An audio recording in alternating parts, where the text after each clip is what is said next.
Okay, so we have one more wondrous lore chapter. Chapter 3, Communion. Just give me 1 second here. Let me deselect this so I can actually read. Okay, wonderful. All right. Sen was headed for the indoor courtyard. A small private shrine to Yukimori could be found there. At the center of the stone garden sat a small monolith of permafrost. Okay, well then, why have you returned? Believe it or not, I am overjoyed to see you, but if you were so unhappy, why would you come back? Anissa started again. Something happened last night.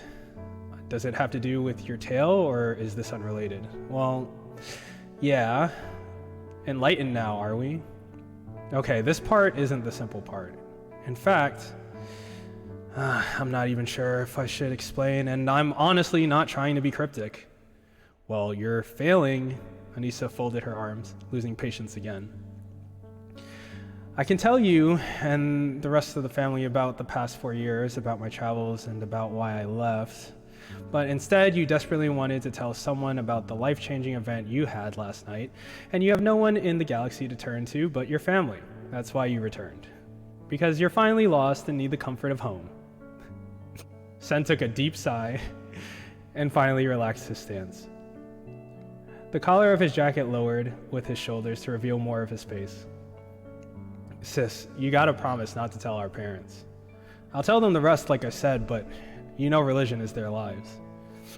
Sen, hello, it's mine too, Shrine Maiden here. She waved her goe before tapping his forehead with it. An, you gotta promise. Fine, I promise. You're always so serious, Sen. I met Lady Yukimori. Last night? You're telling me you met a goddess last night? Anissa's eyes lit up like a schoolgirl ready for the juiciest gossip of the year, and she couldn't contain her excitement. Aunt, shut up, what the hell? Sen covered her mouth briefly. She quieted down before continuing. Where in the galaxy did you meet her? Here? Here? Like in this courtyard? When? Mom and Dad would have seen you. No, not here. I snuck into the temple late last night, to the glacial chamber. Wow, not even I've been back there in quite a few years. I didn't think you'd be one to turn to the Vulpan gods for help. What made you head there? I'll explain that bit when I explain a few things to the rest of the family, but that's not the important part. Long story short, after praying to the glacier, Yukimori actually appeared before me. Because of what had happened at one point in my journey over the last 4 years, and all of the souls I have seen throughout this galaxy in pain, I had asked for Yukimori's blessing in order to help fulfill my new meaning in life. And what exactly is this new purpose? I wouldn't even call it a new purpose, just a renewed one. All I'm planning on doing is becoming a spirit guide for the entire galaxy, not just our planet. If you saw what I did, dear sister, you would agree there must be someone to guide this galaxy to peace. Anissa folded her arms yet again, still confused by her little brother. Well, that's certainly all unexpected. There was a long, awkward silence as the disbelief lingered. You haven't hit your head recently, have you? Been sleeping fine too, right? 8 hours at least? That's not funny. I'm being serious. I suppose you always are. I never hated guiding the spirits. I had no qualms with this existence beyond feeling like it had outlived its welcome. I always knew there could be more to this. What we do in the shrines is no small task, but do you not wonder about the lives beyond Vulparis? Before leaving, it was all that was on my mind. And now I have received the blessing of a goddess in fulfilling this endeavor. Sen waved his 2 tails yet again in front of Anissa. Not only that, Yukimori says I must become the galaxy's next 9-tailed protector. 9-tailed? The other 7 elements, Anissa. I must commune with the other Vulpan gods and receive their blessings. That's the truth behind multi-tailed Vulpan. And it's been an eternity since the last 9-tailed brought peace to the galaxy. Sen, you do realize this sounds like a damn fairy tale. I know, but here, I'll prove it. Sen removed his jacket and stood directly in front of the permafrost pillar. Bro, unrelated, but when did you get so stylish? You're really trying to tease me about fashion right now. What? It was an actual compliment. When did you get into the whole neo-urban techwear scene? When I left the shrine that has a dress code and could pick from any clothes I wanted on at the Antares outlets? You've been to the Antares system? So cool. I can't believe you didn't have some help though. You're still wearing your shrine robes as a top after all. You wouldn't have been able to come up with this stylish fusion of tradition and techwear. That, or you really did love the shrine all this time. Well, it's not like I've made zero friends this whole time, Sen mumbled while rolling his eyes. So someone did dress you! Did they take you in like a homeless stray kid? Who could I possibly have to thank for turning my flailing lost little brother into such a fashionable intergalactic traveler? Please tell me they're at least a cute alien girl. On gods. You're way more embarrassing than Mom ever was. I hope you never meet her. Sen's face started to burn at the thought. Her? Big sister, if you do not stop, I will leave.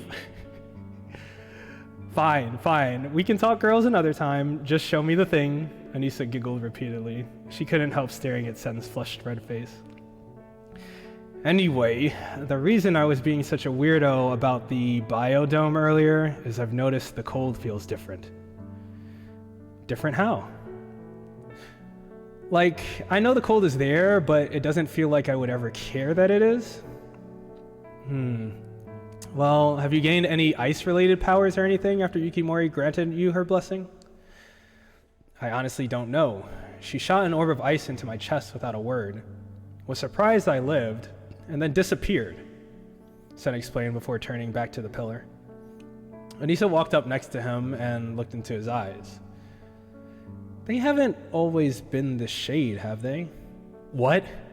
Panicked, Sen started to retrieve his quantum entanglement line phone, or Kel phone for short. He pulled it from his pocket to use the built-in camera. Don't worry, they're still blue, but it's kind of like they're glowing. It's sort of cool. Sen inspected his eyes on the digital screen. His eyes were, as she said, the same color, but a bit brighter. Jeez, first the extra tail, now this. Scared to wonder what else will change as I keep obtaining these blessings. I hope not too much more. What if you get gills from the water one? Anissa turned his brother's head towards her and held his neck in between her hands, covering where she'd imagined the gills would appear. Please, don't even joke about that, Sen rolled his eyes. I'm not really joking. I might be a little worried. Who knows what the gods have in store for my little brother? Why did it have to be you? Sen stared back at her, realizing her genuine concern. I'm sure this is a good thing. It can be a good thing even if it's complicated, scary, and filled with uncertainty. Not much in this galaxy comes easily. No, but I would at least feel better if this was your choice. In a way it is. Even if I didn't exactly know what I was asking for, I did ask for this in some respect. It's also not like my fate is sealed by this. At worst, I could give up. It's not like I'm some chosen one. Yukimori even said my meeting with her wasn't earned. Until I actually earn all the blessings, I'll just be another multi-tailed Vulpin and the galaxy will continue on the way it's been until I have whatever power is necessary for me to make a change. For now, I should probably start trying to understand what powers I have been given. Sen finally raised an arm to the permafrost in front of him and pressed his entire exposed forearm against it. The warmth was instantly sapped from not only his arm, but his entire body. This was not simply a slab of ice. It was elementally charged by the essence of ice. The elemental markers were religious objects for communion with the corresponding element. Certain Vulpins would feel closer to the elements when in the presence of these pillars, making it easier to interact with the gods. Sen, what are you doing? That's not safe, An exclaimed and reached out for him again. She latched onto his other arm to try and pull him away, but recoiled nearly instantly. Sen's skin was bitterly cold to the touch, and a pang of pain shot into Anisa's fingertips. Sen! Anisa, it doesn't hurt at all. Sen's eyes glowed a brighter frost-colored blue while frost flourished around him, as if he was absorbing an entire blizzard contained within the pillar. Sen closed his eyes as the swirling frost continued for a moment. Layer after layer of the solid pillar started to peel away until the area was filled with snow dispersed across the stone courtyard. The two siblings looked around, trying to survey what had truly happened. Was that all you? Anisa asked. Can you control the ice like that? I'm not sure. I didn't feel like I was in control. The snow, it felt like spirits on. Like people? Like lives? No, I'm sure you would have felt the presence of a spirit that was once alive. We are both spirit guides, but it's like I could tell that the element was a part of something greater.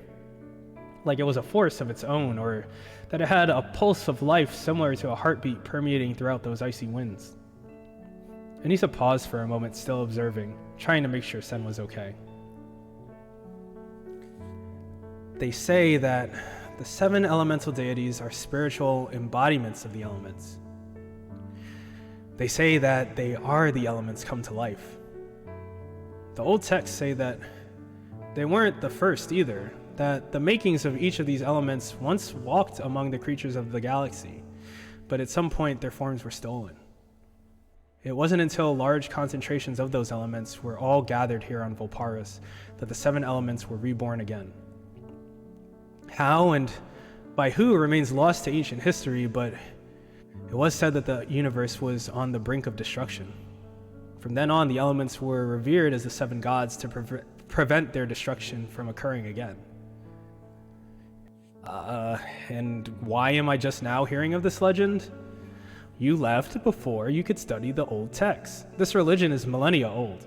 Some even believe its history predates our people, left on our planet by an ancient alien race.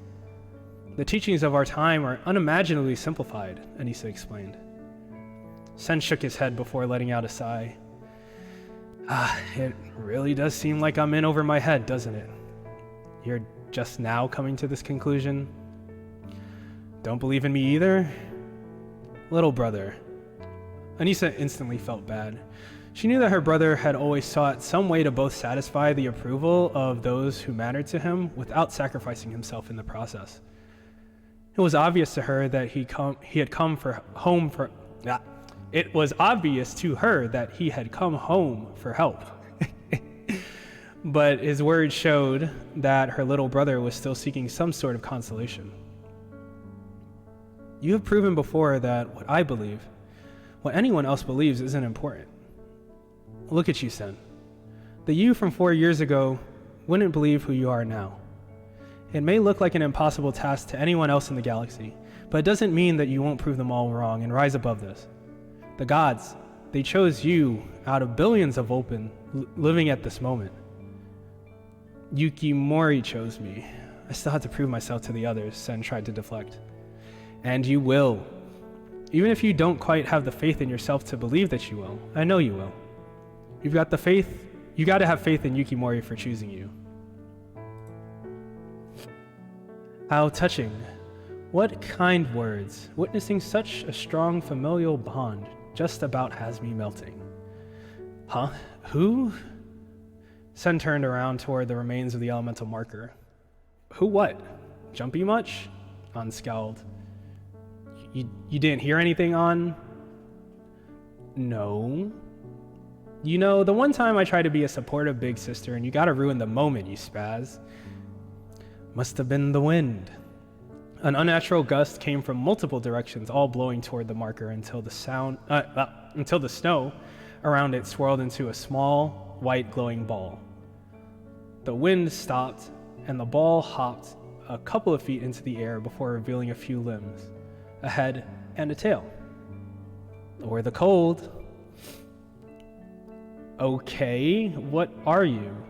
Sen stared confused, assuming the small creature was the one talking to him. Soon after, the small tail split into 9, and 2 small fox-shaped ears popped out atop its head. And why are you so cute? Anissa exclaimed. Oh my God, Sen. He's just the most adorable little kid I've ever seen. The glowing spirit growled and yapped twice at Anissa before jumping onto her head and stomping its tiny feet. Hey, that's really cold. Stop. What did I do? Sen sighed. Man, you really can't hear him? How bothersome. What? I hear him squeaking as though I've offended him, if that's what you mean. Sen folded his arms. He says, I'm no kit. I'm an ancient spirit of ice, hundreds of thousands of years older than you, and as your elder, I demand your respect, or something like that. My, so demanding for such a small spirit.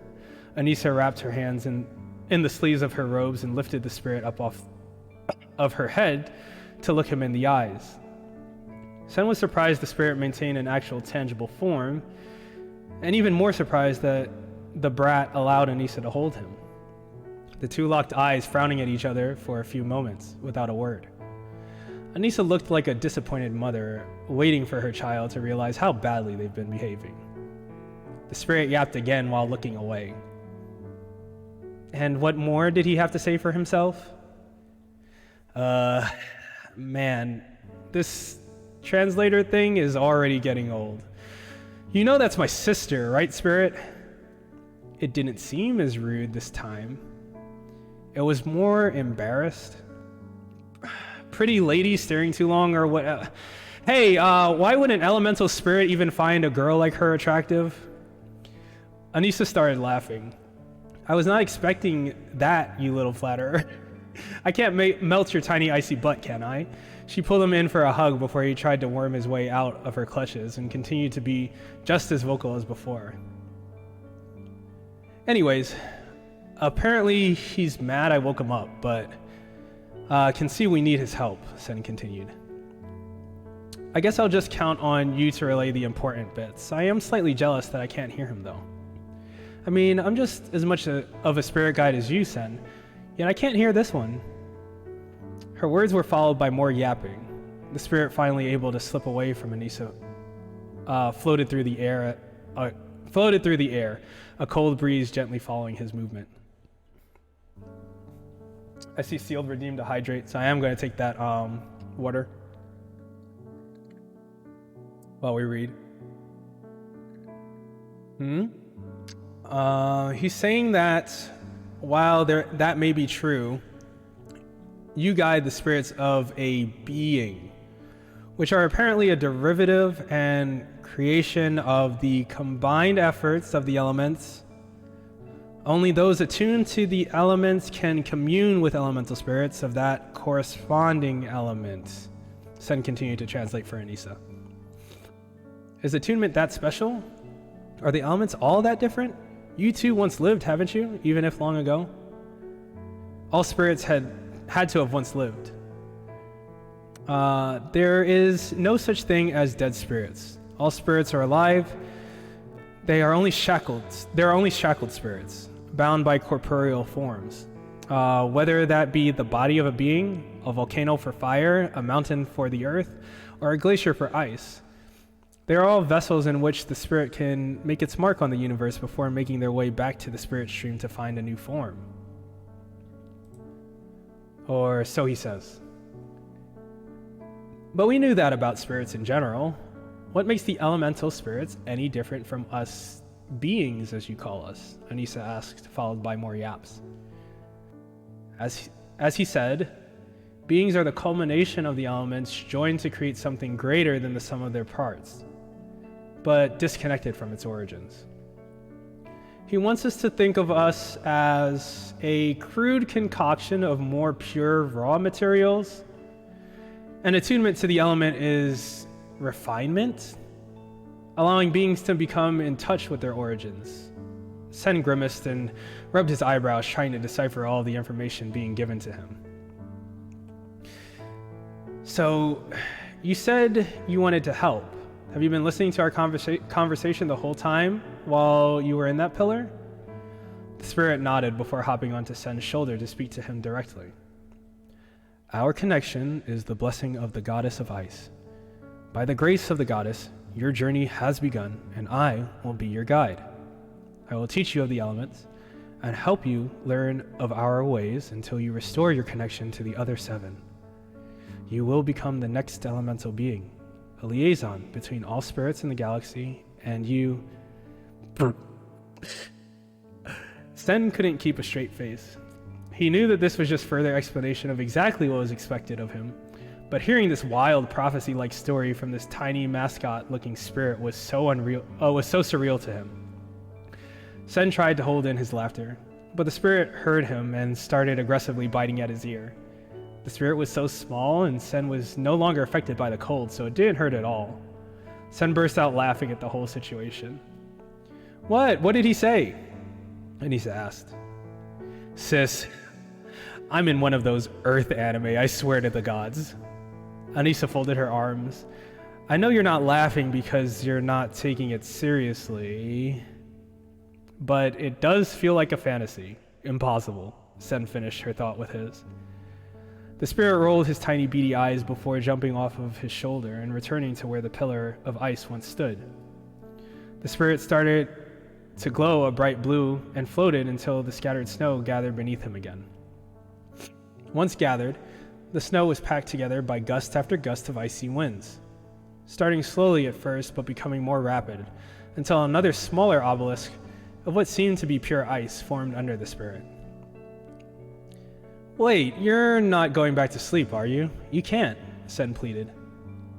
Worry not. This is simply a gift to motivate you. A gift from I and the other ice spirits that inhabited this pillar. Place your hand here. Sen did as instructed, and in another moment, the pillar split open from top to bottom, and both sides fell over, revealing a sword embedded in the middle, startling the siblings. Is that a katana? Anissa stared down at the blade, then back up at her brother. Am I dreaming? That is totally my line, Sen said blankly. You are totally in an anime, Anissa said equally blankly.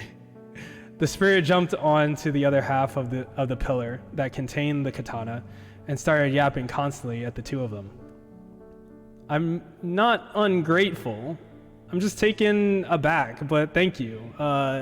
Did you have a name, Mr. Spirit? Sen responded, trying to properly show his gratitude. A name? Yeah, I'm sure even spirits have names, just like Yukimori has a name, right?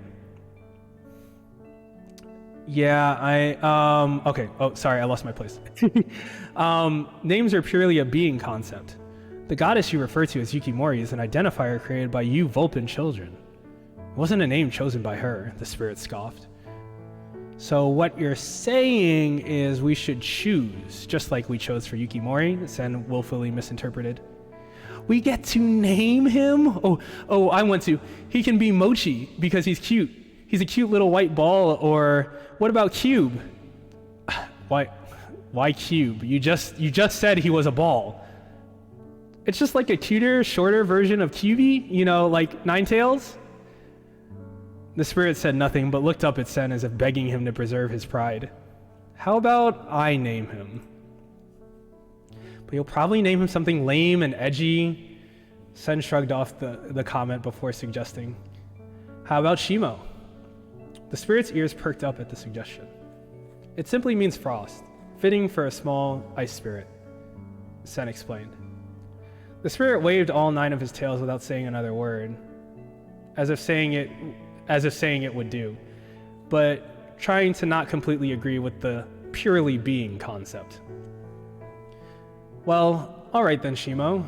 Sen kneeled down to remove the sword from its casing. I sincerely thank you for this gift.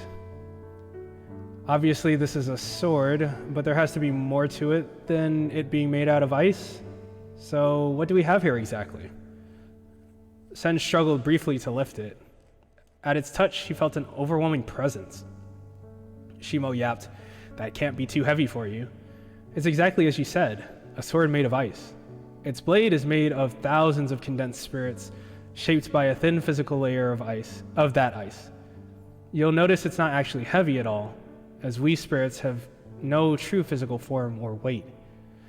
but you would be hard-pressed to find any substance in the galaxy this sword would be unable to cleave through with their spiritual energy. This weapon will even be effective against other spirits themselves, and likely essential to your journey. Well then, I wish I could say I'd hoped this journey wouldn't have its own share of conflict, but there certainly is always a price for peace, Sen remarked. You should already be able to control its form by summoning and dismissing the spirits, just as you would in a guidance, Shimo explained. Sen willed the sword away, and it vanished into a mist of vapor that seemed to be absorbed into his body. Sen finally retrieved his jacket and looked back over at his sister. He wasn't sure what more to say, what more to ask at this moment. In this moment, Sen started to feel as though he could at least take the next step yet to come, whatever that was. His newest companion finally floated once more to his shoulder. Shimo, even if it's not impossible, why me? Because despite its impossibility, you still wanted to. You requested the impossible from a god, and your reality was altered. Sen, you can either choose to wake up and meet that reality head on, or go back to sleep and continue dreaming in a universe where this is still nothing but impossible, Shimo replied. That's right. It was my choice, Sen thought to himself. He stood in silence, taking another moment to ponder before Anissa latched onto his arm for another hug. And that's chapter 3, Communion. That's all of the lore I have written so far. I hope you guys did enjoy it. It was a lot of fun for me to write this start of the journey, like I said. And yeah, I mean, it's just been great, you know, getting to actually put together another story. And this is the most fun I've had with a beginning in a while. So yeah.